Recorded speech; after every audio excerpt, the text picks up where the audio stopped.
pasti di antara kalian banyak banget kan yang sering baca AU atau Wattpad. Kira-kira kalian tuh pernah kepikiran gak sih pengen ikutan jadi seorang penulis kayak mereka? Apa aja sih yang dibutuhin dan apa aja langkah-langkahnya yang kalau kalian mau terjun ke dalam dunia kepenulisan? Simak video aku ya. Pertama yang harus kalian siapkan itu adalah outline. Kalian pasti tahu dong outline. Yap, sebuah rangkaian dari isi cerita itu sendiri, mulai dari tokoh utamanya siapa, alurnya kayak gimana, konfliknya nanti kayak apa, itu semua bakalan kalian catat ke dalam sebuah catatan khusus.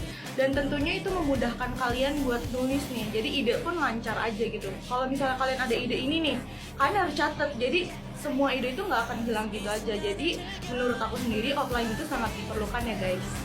Nah yang kedua, jadi kalian kalau udah nulis cerita itu harus banget konsisten.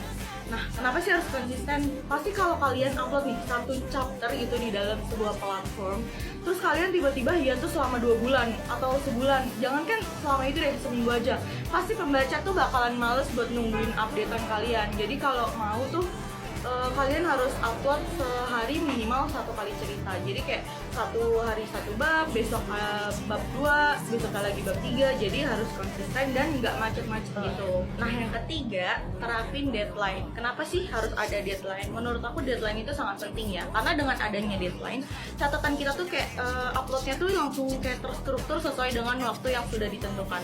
Deadline juga jadi motivasi buat kita untuk tetap produktif dan rajin update gitu. Dan yang keempat atau yang terakhir itu ada revisian. Waduh, kayaknya dengan kata revisi aja udah horor kan. Kalian pasti tahu kan revisi itu apa? Ya bener banget. Kita tuh nggak mungkin ya nggak ada revisi di dalam suatu nulis novel, itu pasti ada, nggak mungkin nggak ada. Jadi kita harus ngecek lagi nih, novel yang udah kita buat nih salahnya di mana, kalimat tanda bacanya ada yang salah atau enggak, bahasanya ada yang perlu dibenahi atau enggak. Menurut aku itu penting banget sih, karena kan biar pembaca nyaman juga baca karya kita. Guys, itu dia hal-hal atau langkah-langkah yang perlu kita perhatiin nih kalau mau jadi penulis. Itu basicnya aja sih, sebenarnya masih banyak lagi yang perlu diperhatikan. Kira-kira kita mau bahas apa lagi ya buat besok?